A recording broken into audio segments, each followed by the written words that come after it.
So hello friend, you are watching Electrotech. आज का मेरा जो टॉपिक है एसी बेसिक सर्किट। तो चलिए वीडियो को स्टार्ट करते हैं।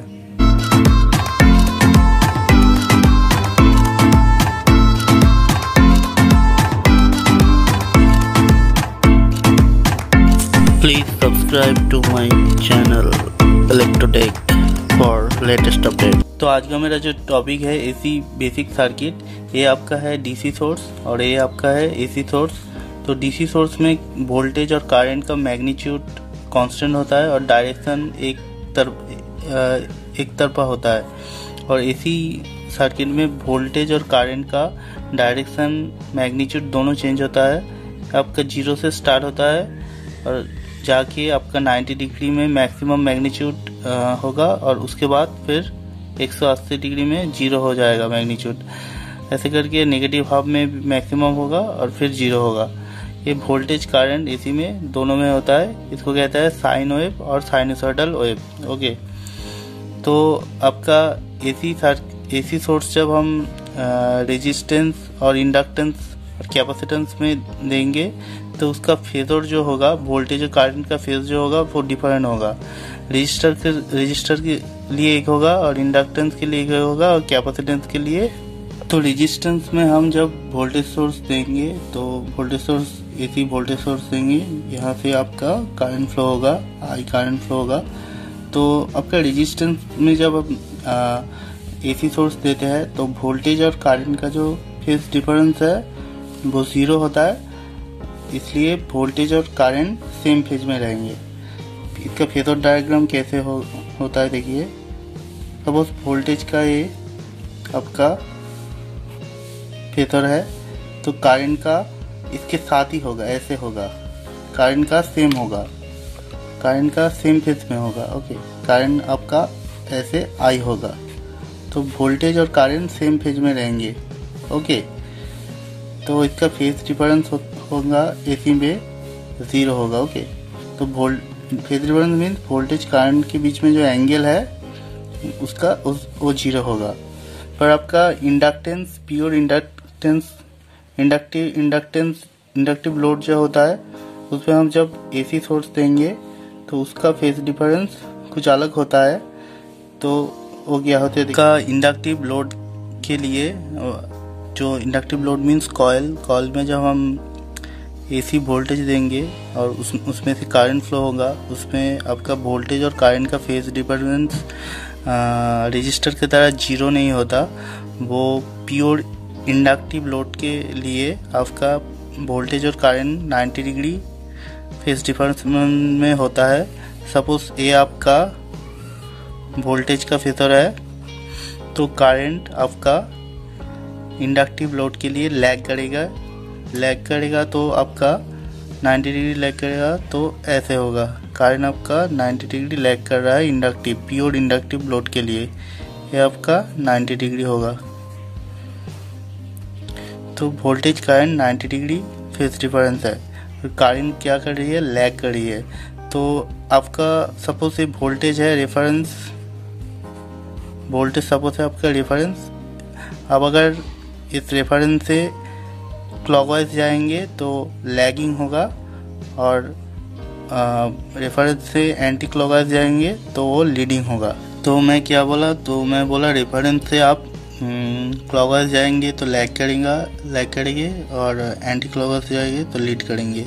तो आपका क्लॉकवाइज हो जाएगा आपका लैग रेफरेंस से, और रेफरेंस से अगर एंटी क्लॉकवाइज जाएंगे ऐसे तो आप वो हो जाएगा लीड। ओके, तो ये हो गया आपका इंडक्टेंस का लैग लीड। इंडक्टेंस में वोल्टेज लीड करता है और करंट क्लॉकवाइज है तो लैग करेगा, क्लॉकवाइज तो लैग और एंटी क्लॉकवाइज लीड। तो आपका इंडक्टेंस में ये होगा, इंडक्टेंस एल को कहते हैं इंडक्टेंस। इसका जो यूनिट है वो है आपका हेनरी। तो कॉइल से जो करंट पास करते हैं वो करंट को एक रेजिस्टेंस देता है, वो उसको कहते हैं हम इंडक्टिव रिएक्टेंस, एक्सेल कहते हैं उसको। XL equal to omega L, omega into L. L inductance जिसके यूनिट है हेनरी, बट इंडक्टिव रिएक्टेंस का रेजिस्टेंस है ओम। इंडक्टिव रिएक्टेंस एक्सेल का रेजिस्टेंस है ओम। और ओमेगा का आपका मान होता है omega equal to 2 pi F. आपका एफ है यहाँ फ्रीक्वेंसी। तो एसी सर्किट सोर्स का जो फ्रीक्वेंसी होता है वो होता है एफ, जो आपका इंडिया में होता है 50 हर्ट्ज और अमेरिका में इसको 60 हर्ट्ज लेते हैं। तो different country different frequency, mainly आपका 50 हर्ट्ज और 60 हर्ट्ज लेता है। ओके, तो आप प्योर कैपेसिटिव सर्किट में आपका करंट 90 डिग्री लीड करेगा, लीड होगा तो आपका एंटी क्लॉकवाइज होगा, लैग होगा तो क्लॉकवाइज। ओके, तो अब यहाँ इसका करंट अच्छे वोल्टेज से लीड कर रहा है, इसलिए 90 क्लॉकवाइज 90 डिग्री। ओके, वोल्टेज है रेफरेंस, इधर भी वोल्टेज था रेफरेंस। ओके, तो आपका कैपेसिटर जो रेजिस्टेंस ऑफर करते हैं उसे हम कहते हैं कैपेसिटिव रिएक्टेंस। उसे हम क्या कहते हैं, कैपेसिटिव रिएक्टेंस। वो होता है 1/ωc। आपका इंडक्टिव रिएक्टेंस होता है ओमेगा एल, जिसका यूनिट है ओम, और कैपेसिटिव रिएक्टेंस इसका भी यूनिट है ओम। यहाँ सी है कैपेसिटेंस, इसका आपका यूनिट है फैराड, और कैपेसिटिव रिएक्टेंस का जो यूनिट होता है वो होता है ओम। तो एस बिकॉज आपका voltage current 90 degree phase difference होता है, इसलिए आपका प्योर इंडक्टेंस और प्योर कैपेसिटेंस में जो पावर होता है वो ज़ीरो होता है, पावर ज़ीरो होता है। हम जानते हैं P equal to VI cos phi, तो यह फाई 90 डिग्री है, इसलिए cos phi equal to 0, V into 0 equal to 0। इसलिए pure inductive circuit, pure capacitive circuit में पावर ज़ीरो होता है। ओके, और आपका ये जो प्योर इंडक्टेंस और प्योर कैपेसिटेंस ये आइडियली होता है, बट प्रैक्टिकली आप यहाँ आपका इंडक्टिव कॉइल और कैपेसिटर में आपका रेजिस्टेंस होता है, तो कैपेसिटर के साथ भी रेजिस्टर होता है और इंडक्टेंस कॉइल के साथ भी रेजिस्टेंस होता है। ये हो जाता है। तो इंडक्टिव सर्किट में जो कॉइल होता है, कॉइल जो तार से होता है उसका एक रेजिस्टेंस होता है, इसलिए इंडक्टिव कॉइल प्योर इंडक्टिव में होता नहीं, इसके साथ रेजिस्टेंस होता है। और कैपेसिटिव भी प्योर कैपेसिटर नहीं होता, इसके साथ भी रेजिस्टेंस होता है। प्रैक्टिकली ये आपका मिलेगा RL सर्किट में, और ये कैपेसिटर मिलेगा आपका RC सर्किट में, और रेजिस्टेंस भी काउंट होगा दोनों में। ओके, उस वक्त आपका वो फेज एंगल 90 डिग्री नहीं रहेगा, वो करंट और वोल्टेज के बीच में एंगल आपका लेस देन 90 डिग्री होगा, 90 डिग्री से कम होगा, क्योंकि इधर में भी करंट 90 डिग्री से कम होगा, phase angle less than 90 degree. इन प्रैक्टिकल इंडक्टिव और कैपेसिटिव सर्किट में ये होगा। ओके, एसी में और एक सर्किट होता है, उसे कहते हैं हम RLC सर्किट, जहाँ रेजिस्टेंस, इंडक्टेंस और कैपेसिटेंस तीनों होता है। रेजिस्टेंस भी होता है, कॉइल भी होता है और कैपेसिटर भी होता है। ओके, इसका सर्किट ऐसे हम कंप्लीट कर रहे हैं। यहाँ में आप वोल्टेज सोर्स दे दिए भी। ओके, तो आपका यहाँ करंट फ्लो करेंगे I,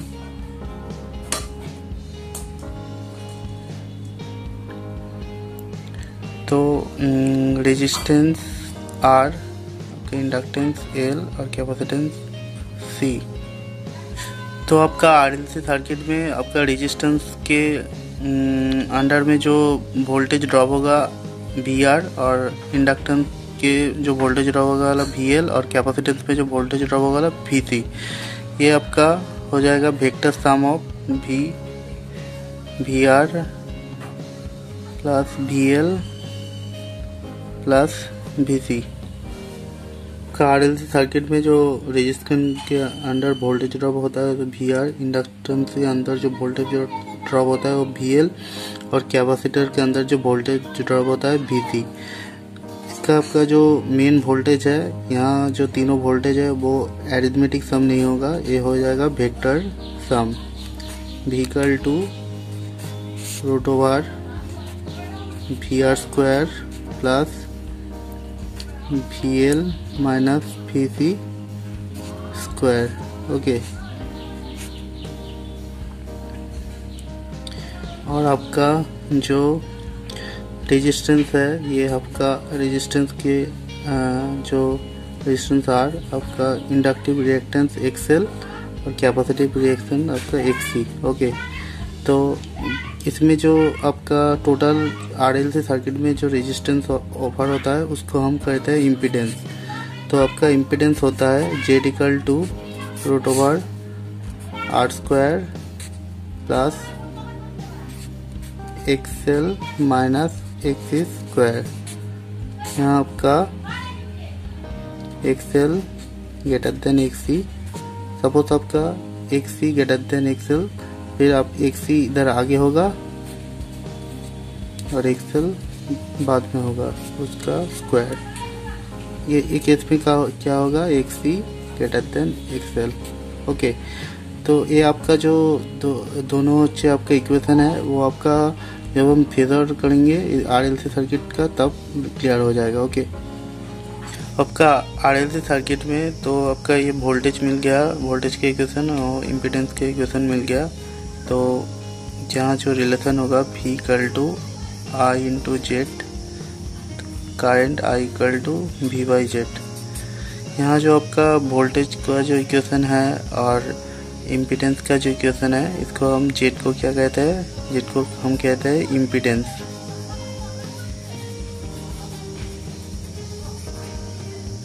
तो आपका वोल्टेज का जो इक्वेशन है और इम्पीडेंस का जो इक्वेशन है हम यहाँ फेजर से वो समझ जाएंगे।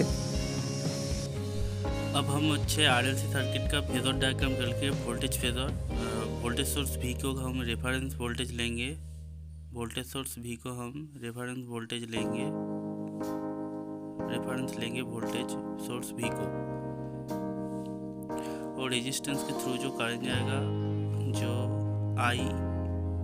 IR होगा वो आपका इन फेज होगा वोल्टेज के साथ, बिकॉज वोल्टेज और current in phase in resistive circuit. In inductive circuit current IL lag 90 degree from voltage. आपका वोल्टेज से इंडक्टिव करंट जो IL होगा वो 90 डिग्री आपका लैग करेगा, और कैपेसिटिव जो करंट IC वो आपका 90 डिग्री लीड करेगा, इसलिए एंटी क्लॉकवाइज वोल्टेज सोर्स है। ओके, तो अब हम आपका करंट के साथ रेजिस्टेंस, सब करंट के साथ रेजिस्टेंस ऐड करेंगे, IR into R, IC into XC, IL into XL। तो ये आपका हो जाएगा voltage drop in resistance, voltage drop in inductance VL, voltage drop in capacitance VC। Okay, तो आपका VL और IC आपका 180 डिग्री आउट ऑफ फेज है, सो VL माइनस VC। ओके, तो हम अगर VR और VL माइनस VC का आपका वेक्टर अच्छे एडिशन करें तो हमारा वोल्टेज सोर्स V जो मिलेगा, मैं पहले ही बोला था, जो वोल्टेज सोर्स का जो इक्वेशन है वो equal to VR square plus VL minus VC, वो एक फेजर से आता है जो आपका वेक्टर का एडिशन होता है। तो अब इम्पीडेंस फेजर करेंगे, रेजिस्टेंस को हम इन फेज लिए, रेफरेंस लिए, और XL आपका लैग कर रहा है, XC आपका लीड कर रहा है। तो XL अगर XC से ज़्यादा हुआ तो दोनों का difference XL XC 180 degree out of phase, तो XL minus XC equal to X reactance. तो R और रिएक्टेंस अगर हम वेक्टर एडिशन करें तो हम इम्पीडेंस Z मिल जाएगा हमको। ओके, जो जेड इक्वेशन में है r² plus XL minus XC square. Okay, इधर अच्छे एक्सएल ज़्यादा है एक्सी से, इसलिए आपका एक्सएल माइनस एक्सी हुआ है। ओके, अगर एक्सी माइनस एक्स